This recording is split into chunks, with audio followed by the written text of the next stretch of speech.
This is Dieppe, France. In August 1942, the Royal Hamilton Light Infantry was part of a failed raid on Dieppe. One of the key men for the RHLI was Denis Whitaker, who eventually became a general. For this project, I sat down with current-day Canadian General Dave Patterson. In addition to serving in Afghanistan himself, Patterson knew Whitaker firsthand.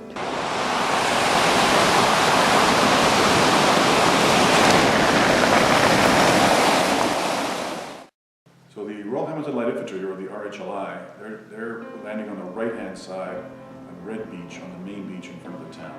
Their main task was to get into the town, capture German documents, capture prisoners, examples of German anti-aircraft sites, and other tasks, and get back to the beach to be evacuated within 6 hours.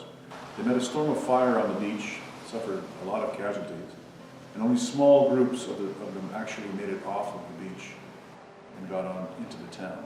By the time they had withdrawn, about 6 hours later, they'd suffered over 200 casualties. There was a casino on the beach that was scheduled to be demolished a few weeks later, and it provided some cover to the troops of the Royal Hamilton Light Infantry as they landed on the beach. Denis Whitaker, as it turns out, was the only one to actually get into the town with several of his troops. But they eventually had to come back because they were only there for one turn of the tide. And once the signal was given to evacuate, they returned back to the beach and were evacuated. Denis Whitaker, who was a captain in the RHLI, was a well-known Canadian football player before the war. He played for the Hamilton Tigers.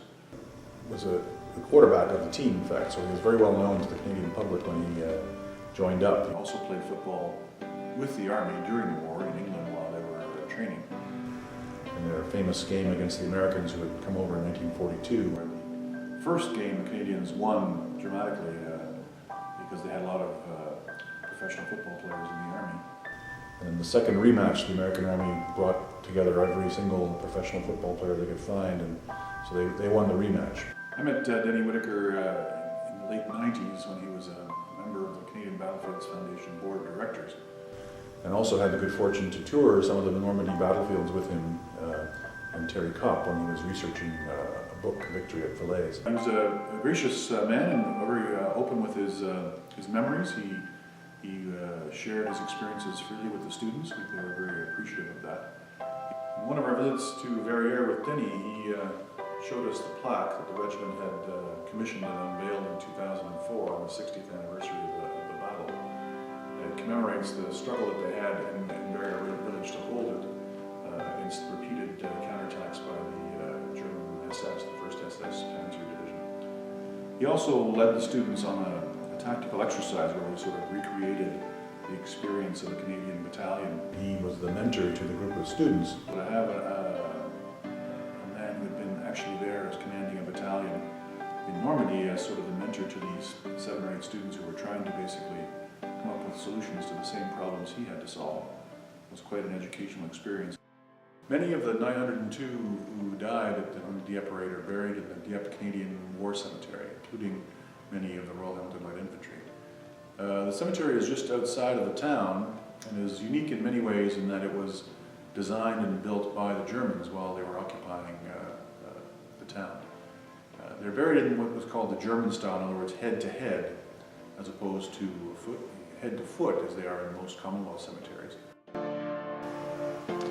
August 19th, 1942 comes right in the middle of Canada's 150 years of history, 75 years after Confederation. The bravery of Denis Whitaker and the men of the RHLI is a true story of Ontario. 75 years later, we must continue to remember them.